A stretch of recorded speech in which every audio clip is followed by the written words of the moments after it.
A lot happening politically across the country, and most recent sad one is the situation in parts of the north, Borno state, the flood, the dam breaking and houses submerged, and it's not a very good sight. If you see the pictures online, you definitely would feel for the families of those that are affected, and we hope honestly that something is done drastically and urgent steps are taken by the government. And for those states where they are yet to experience such, they take a cue now and begin to do what is right. It's now becoming an old song that we sing every time we are going to experience things like this now and then. States should have emergency management and all of that stuff set up, so that you don't wait until the emergency before you begin to set up committees and all of that. Well, so yeah, that's for that. It's not like the conversation today is going to be dwelling on that, but I had to put that there so that, we know that we know. But now to today's conversation. It still has a lot to do with the inflation and the high cost of living in the country, especially with what we're seeing with petrol, about 1,350, 1,400, for some people 1,500 even. And in the midst of all of the policies and what we're seeing with the government, and even recently the comments made by the president while he was in China about, well, it's going to take even harder decisions. Some people have said, where are our religious leaders? Where are they? Whether it's Christians or Muslim clerics or, traditional leaders, where are the religious leaders? And this morning on the show, one of them is with me in the studio, Vice President General of River State Council of Islamic Affairs, Alhaji Nasir Uhor. Sir, you are welcome. Good morning, and thank you for joining us. I think I'll try to say it, Salam Alaikum. Did I get it right? Salam Alaikum, you're right. Alaikum salam. Thank you very much, FM. Good morning, Nigerians. All right, Alhaji, thank you for joining us. We'll cut to the chase because we don't have a lot of time for the first half. We already spent most of it on commercials and the news at 8. So I would want to start with the burning question on the minds of many listeners and Nigerians in general. When we had the protest, we saw many religious leaders come out to say, Nigerians should calm down. We don't need this now. The government is working, and so on and so forth. And then we saw the first situation. We saw many religious leaders saying, and now people are even saying we are not hearing religious leaders talk about what government is doing and the policies, how it's affecting the people, like the magnitude. Perhaps there are a few, but the magnitude of it, and especially from the big bodies that you would expect to be vocal about it, aren't as vocal as they used to be. What is happening? Thank you very much. The religious leaders, they are really doing something. They are also talking. It's very frustrating sometimes when you talk, it does appear you're not talking. Simply because what you talked about, the result is not coming the way and how as fast as you want. It will appear as if you are not talking. But they are talking, and there are several channels you use in talking to government or those in policies. We have our own peculiar situation here in the country that you have to balance. You see, it is not a part of any religious leader to see people out there gone down or beaten up. Or if there's anything you can do, if there's any advice you can do to maintain, to ensure that you save the life of people, which is a primary responsibility of religious leaders, to ensure that you do not endanger the life of your Ummah. Allah says in Holy Quran, anything you can do to save life, do it. Because if you save one life, it is as if you have saved the entire mankind. But if by your utterances and action you destroy one soul, it is as if you destroy the entire mankind. So one life is very valuable.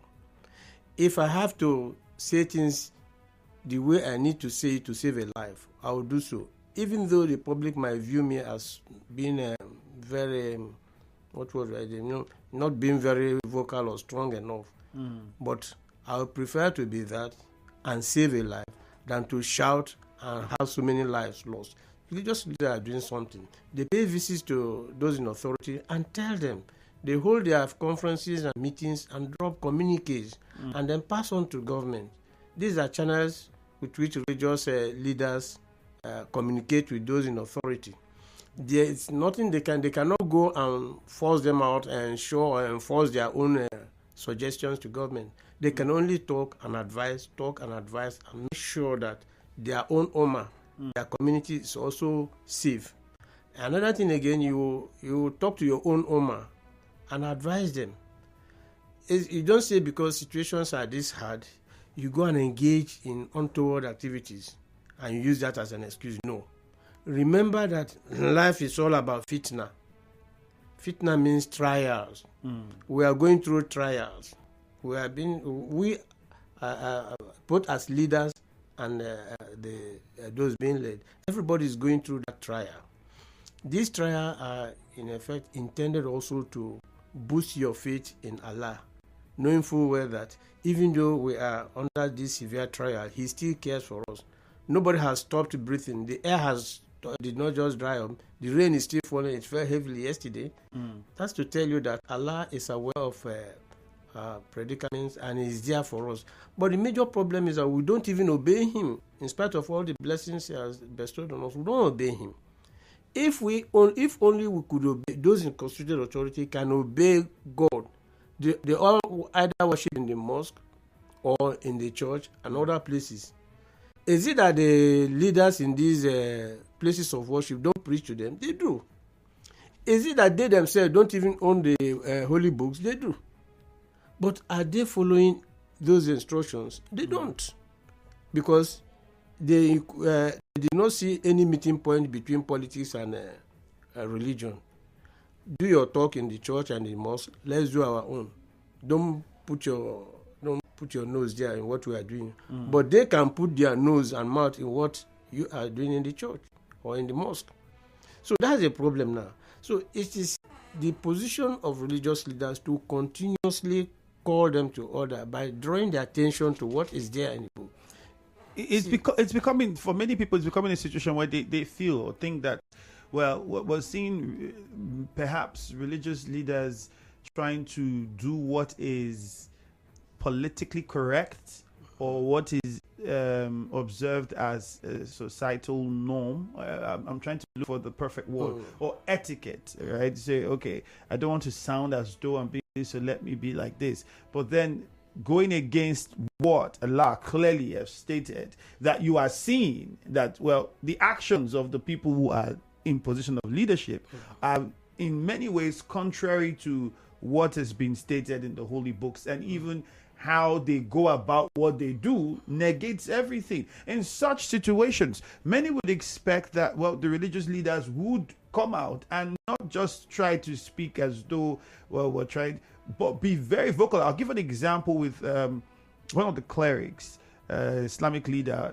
during the herders issues, that was very vocal about, well, the approach the government was taking and saying these herders have these concerns and those concerns and this. Yes, they have done this, but this is that, that is that. There were many people who were saying, no, this person should be arrested. He should be asked questions. Why is it? And all of that. But then even that same individual now, where people can't afford to eat, it's difficult for people to, there are lots of things going on. We don't see that kind of positions being held by religious leaders. You see, what we do not know that a whole lot of things go on outside the mic here.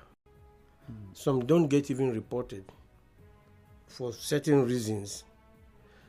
These people who make inflammatory statements, let me say, as you just mentioned, maybe within a particular religious group, they get criticized all around. They get criticized, they get chastised. So how can you say this? You are not representing our religion. You are on your own. But those comments, those large comments that are all over may not be able to find their way into Nigerian info microphone, but they are there. And that is why sometimes they themselves, those who make such inflammatory statements, sometimes you see them going silent because the support they expect to excite is not did there. not come. Did not come. You see, that's a way of also to checkmate. It's not everybody. You see, how many Muslims are there in this country? When one person says one thing that is untoward, you begin to say all religious leaders of that persuasion. When it comes to the other side, too, it's the same thing. It's not true. You don't use the activity of single individual to judge a particular religion. It will not be good, because if you want to apply the same logic to other religions, you find that we will run into difficulty. If a particular person does or says anything detrimental to the security of the society, that person should be singled out and dealt with or made to face the law. The problem is not with, that religious leaders don't. The problem is whether those who are mandated to exercise our collective sovereignty, why they find it very, very difficult to go after such people is what you and I cannot know.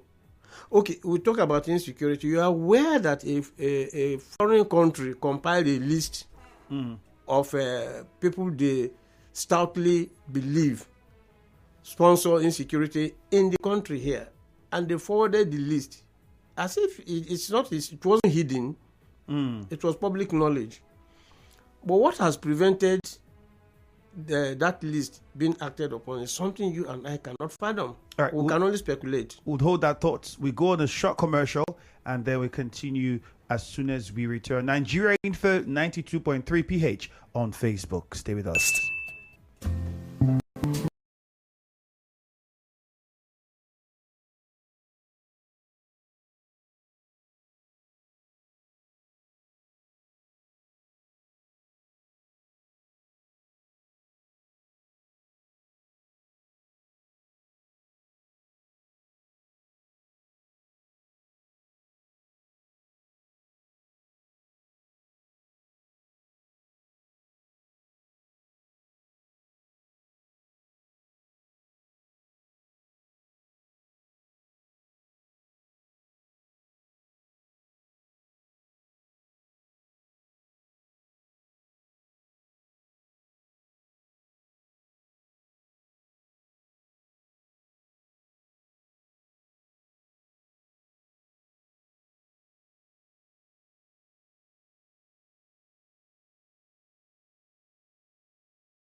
The conversation continues here on the Morning Crossfire, and the Vice President General of the Rivers State Council of Islamic Affairs, Alhaji Nasir Uhor, is with us in the studio, and quite a lot has been said on the first half. Well, some that have been asking questions are religious leaders, whether it's from the Muslim faith or the Christian faith. What is happening? Why haven't they been speaking as much as we would want them to? It's what many are saying. On Facebook, it's Nigeria Info 92.3 PH. And very simple question: with the high level of inflation in the country, what expectations do you have from religious leaders? Let us hear what your thoughts are. Share those thoughts with us using that handle at Nigeria Info 92.3 PH. Remember to also send in your WhatsApp messages 0809 030 6416. I'll come back to my guest before we take messages and go to the phone lines. Okay, I'll take a few messages first on Facebook. Daniel Iwano says, I thank God for the man in the studio. He's very sound and balancing things on both religions. Be good. Muriel says, I think religious leaders have little or nothing they can do as long as they've been regulated and controlled by various state governments. Thereby, even when they speak, they tend to speak in favor of the state governors in order to avoid being dethroned or being moved from first class to second class. Okay, now she's referring to the traditional rulers. Yeah. Adi Oji Okeosisi says the high level of inflation is a result of lack of political will and spiritual corruption by political leaders. Now, I think we'll pick up on what the last message here said, spiritual corruption. I think what he'll be referring to is the hobnob between religious leaders and politicians. We've seen some religious leaders and their actions and how they interact with these religious politicians, and we've seen some churches give platforms and microphones to politicians, and they've made unbelievable comments in churches, and there are etc. The list goes on, and then people look at it and say perhaps the politicians have seen those few ones and now feel like, well, the others are they not all the same? If this one does this, the rest are all the same, and perhaps that could be why they do not take seriously the things that are said to them by religious leaders. Is that something we think about? Yes, look, let us not totally condemn some kind of relationship between politicians and religious leaders. Some could be very beneficial. We never can know. If I have access to a governor, for instance, and I know his programs and activities, and I know just a particular policy he wants to introduce that I feel or we feel that will not be very, very good with the people. I can leverage on my contact with him and say, Your Excellency, these other ones are good though, but this one, see what will happen, and it will not be good for you and for the people. You swore to fight for the people, to provide for them, but this policy will be counterproductive. And when the flood protest comes, it will not portray in good light. It might even be said that we advise you to go on that. So you never can tell. That intervention can also mitigate or change that policy for the better. It's not 100% bad to have that relationship. Because you can also leverage on that to advise. And when that advice is taken, the effect of that advice is buried, because the governor, if he accepts that intervention, will change the policy to suit the people better. But he's not going to go out there and say, I'm changing this policy because Alhaji Nasir Uhor, the Vice President General of the Rivers State Council for Islamic Affairs, has come to me. We have sat down, we have looked at the policy and he made suggestions, and I'm making this amendment because of it. He's not going to say that. It's buried. But it has happened.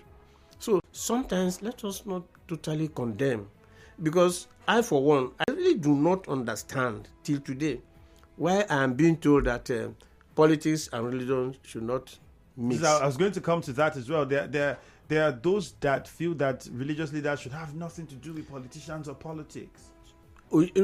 Religious leaders, if I am giving the final say, religious leaders should get involved in politics. But is it the kind of politics we play? Because no. You see, if you come out with your own brand of politics.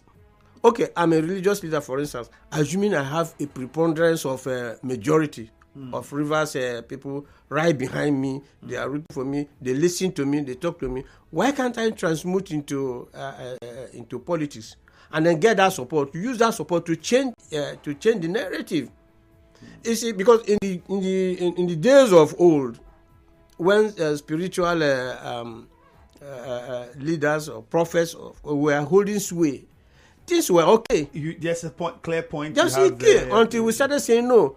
The politicians brought this one so that they can have unfettered reign. Because even in the Bible days, from the Bible perspective, it was mostly Christians and prophets, and prophets were in position of power, and then there was peace. Yeah, and they ruled with justice and equity.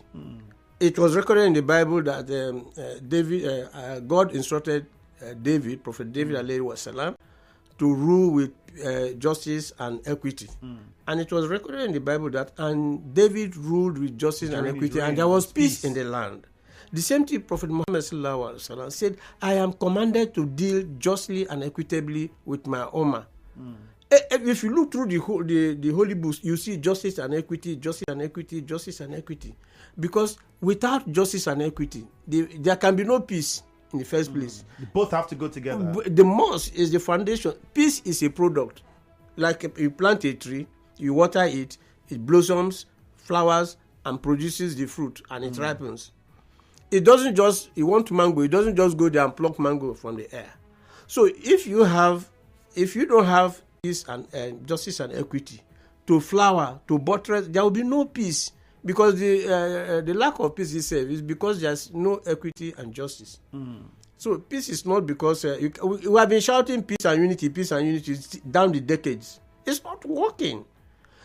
About time we change the mantra and say, let us just enforce and practicalize justice and equity in our affairs.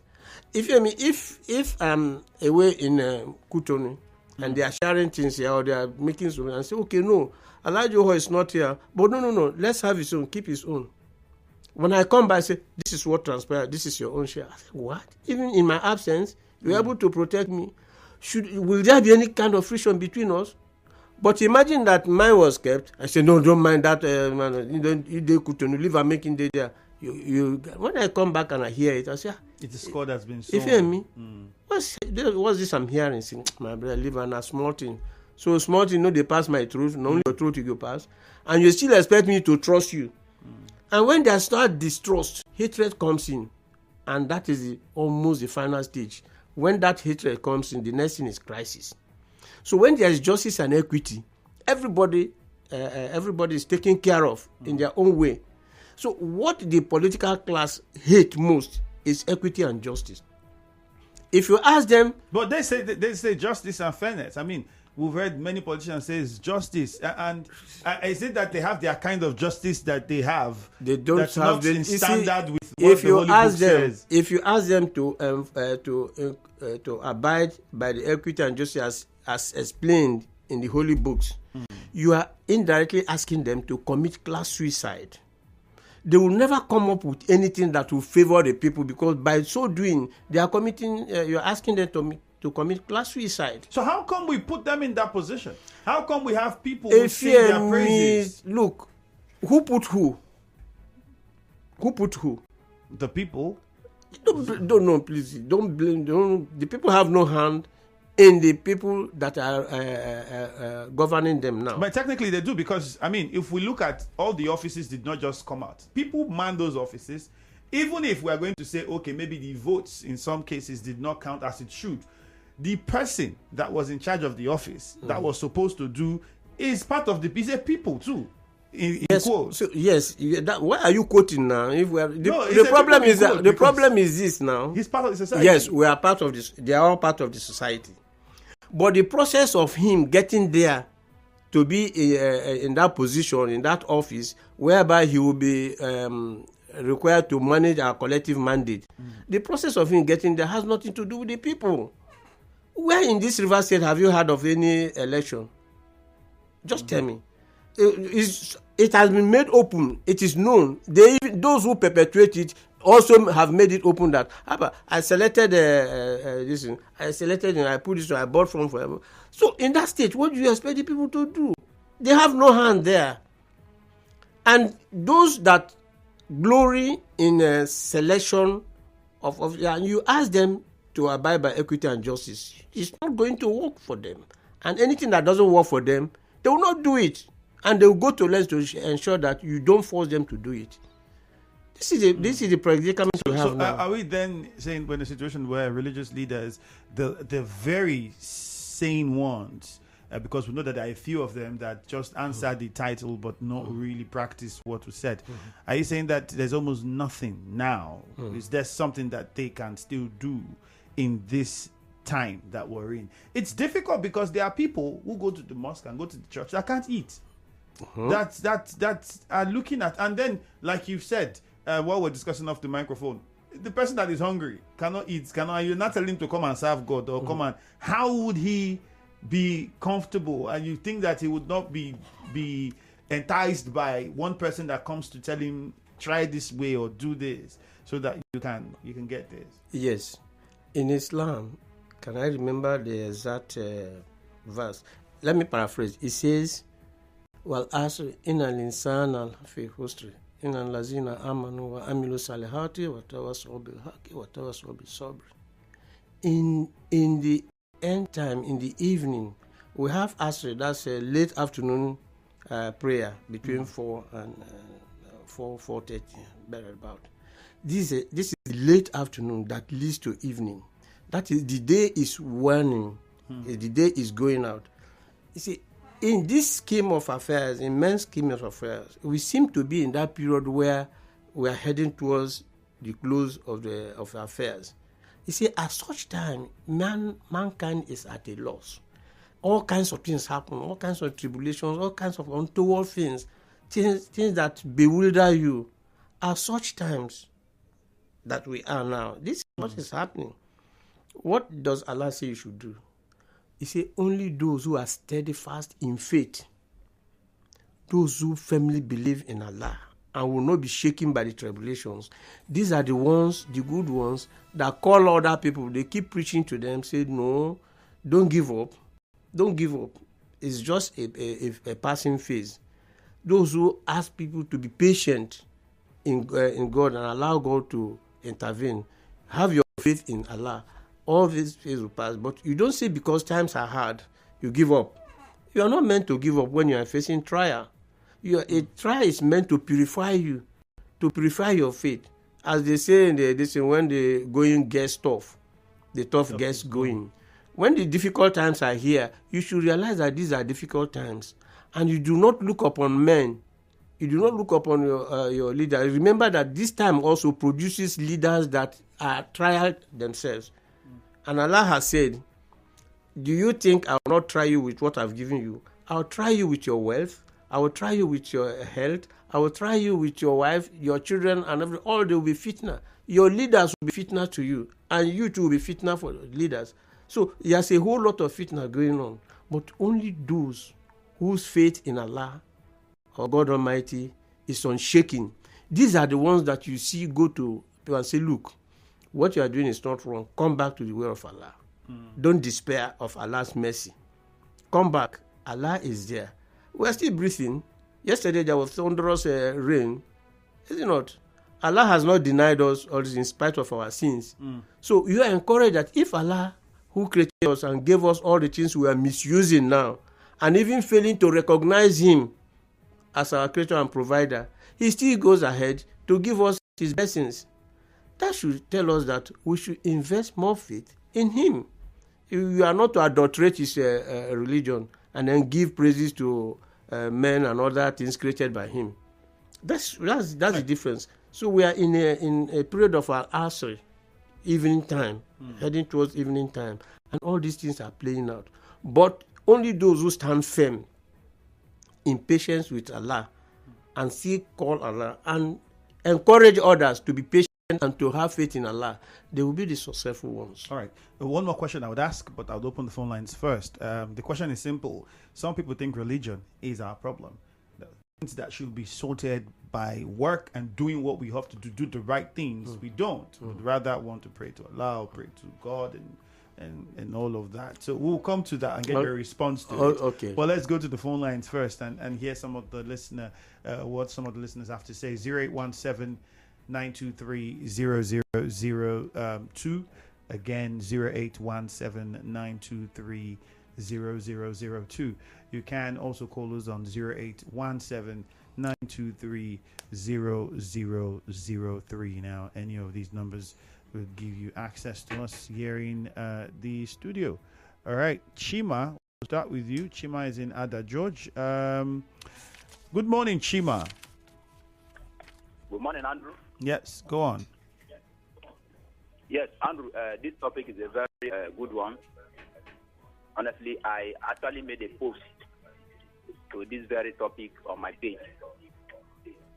I have watched with great dismay the islands of our spiritual leader, that's what I call them, in the midst of the suffering of their subjects. Look, your guest talk about faith. There's one mistake we are making, an issue that has to do with faith. Bible says faith without works. When you have faith, you must put on correspondent action to make your faith come to be. It's not just by having faith and fold your hand. And this is the problem that we are having in our religious organizations. You understand? So, as a religious leader, you must speak truth to power. I tell you, the Elijah of our olden days, they did the same thing. They did not fold their hands in the midst of misrule of governance in those days. They spoke to the leader to the extent that there was a confrontation. So I don't know the reason why our spiritual leader will fold their hands when their subjects are going through hard times, inflicted by misrule. You understand? So when all this faith, I believe, I'm a believer. You understand? I'm not against, I don't joke when it comes to spirituality, but there are some things that God has given to us that we try to look down on them. Laying down and hoping that those things will come to us. No, it doesn't work that way. There has to be a correspondent action. So our leaders, our spiritual leaders, with various denominations, this is the time to speak and tell those at the helm of affairs that your subjects are going through hard times. You must not hope and fold our hands because we want to get faith. All right, Chima, thank you. Hector from Ogbogoro, good morning. Good morning, Pierre. Yeah, Hector, go on. Good morning. In the days of old, from what we've read, studied on the Bible and also those who study the Quran, we have made us to understand that prophets those days, look to the faith of leaders and speak to them when they are wrong, with boldness. But these days, it is no longer so. Our leaders, spiritual leaders, seem to be referencing those in the hands of affairs when it comes to governance. And that is why I think our country, we found ourselves in the present situation because our spiritual leaders, are not speaking up. They are scared. It seems that they are even scared. They prefer to even reference the political leaders that we have, pampering them. Are they scared of them? That is my question. Are you clearly scared of our political leaders? All right, Hector, thank you. Dakuku, you're next from Eche. Good morning. Good morning, Fernando. Good morning, Nigerian Info. And good morning with your guest in the studio. Thank you. Good morning. So let me ask him a question. I want to ask him a little question. Please, your guest, I want to ask him. Do you know that today, Nigeria we are today, the religious leaders are not doing enough in this country? I think, well, another one is that is it good for a person, either president or governor, anybody, can go in the church or mosque, start causing a particular religion or whatever, because they were telling him what to do and how to do something. You go to the church and be shouting, telling the thunder of God, thunder should fire them or whatever. Is it good as a leader to do it? What is the need of the religious leader or pastor who is holding that church, a reverend who is holding that church moment to do when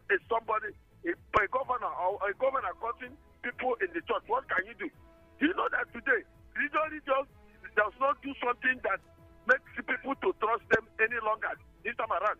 Most of them now politicians, they don't longer go to the government or the government of the day. These are not good. If not, we cannot be good with you. Do you know that they cannot do that again? So this is what I want to talk. Thank you. This is Dakuku from Awhelebe. All right, Dakuku. We'll take one more, and then we'll get my guest to respond. We also have messages on WhatsApp, so I'm taking these messages. This person says, "My brother Awhelebe, what do you mean by the people put those in power? Are you not seeing the fraudulent electoral process? You're not seeing how they use the security agencies to intimidate or even kill the people?" My question now is, the security agencies are also part of the people. That's the point I'm making.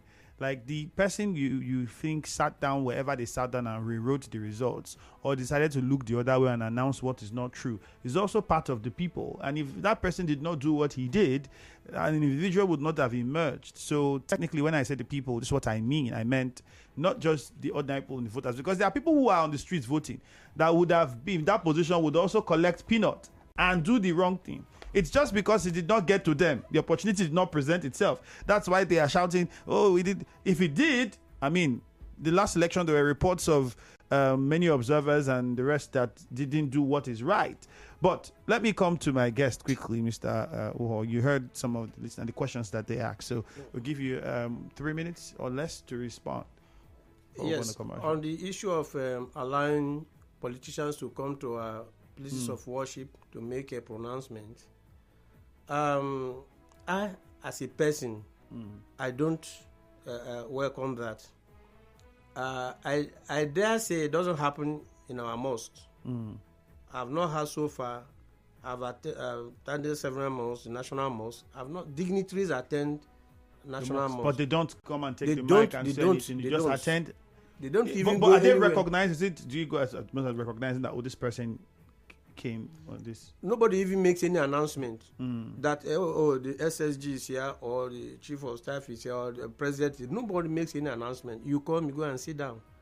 But they has been very high level government officials for the purposes of maybe security. So they have that area to allow their own security details to be around them. So that's all there is to it. Nobody announces to say the head of state is here, the vice president is here. Nobody. You come, you go into the mosque, anywhere.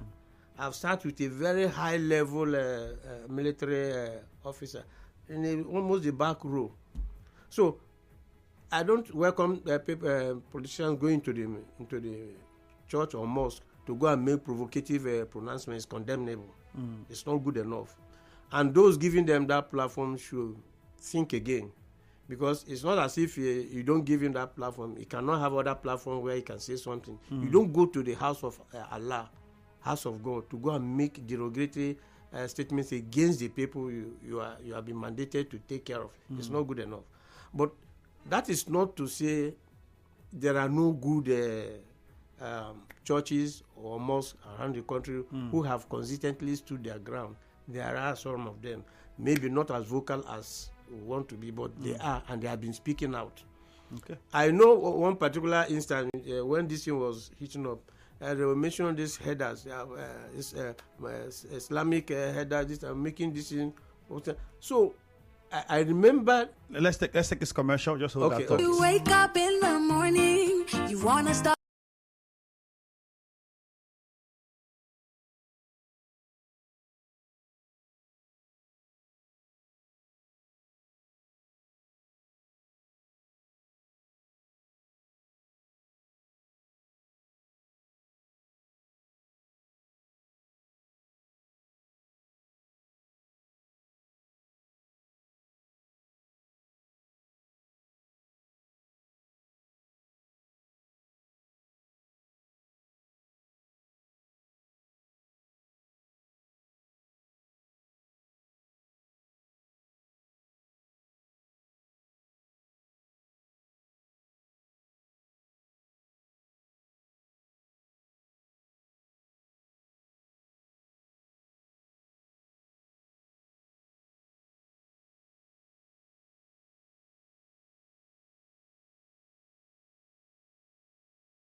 All right, the conversation on the Morning Crossfire continues. We are winding down, and I'll be calling on my guest. He was saying quite a lot, the Vice President General of the River State Council of Islamic Affairs, Alhaji Uhor. So I'll just come back to you, sir. We have less than a minute so that you wrap up from what you were saying before we went on the break. So we're giving examples. We heard some of the callers and the messages, and and you have said, well, it's not totally giving platforms for religious centers to politicians to come and make statements should be not something that should be done. But one thing I would want to say is most of these religious politicians belong to either the church or the mosque. But then when they are in office, what they do, the way they act, the way you see them talk, and it doesn't in any way spell that these people listen to the word of Allah or the word of God if it's in the church. So how do we work this out in less than a minute, few seconds? Okay, you see, going to church or going to the mosque does not make you a core Muslim or a core Christian. It is the fear of Allah that you bring to bear to your going to church that counts. If you have that core fear of Allah and you get into public office, you will now be guided by the books. But if you are not, as soon as you leave the portals of the mosque and this, you're on your own. You have your own principles to protect, and what matters most to you is self-survival.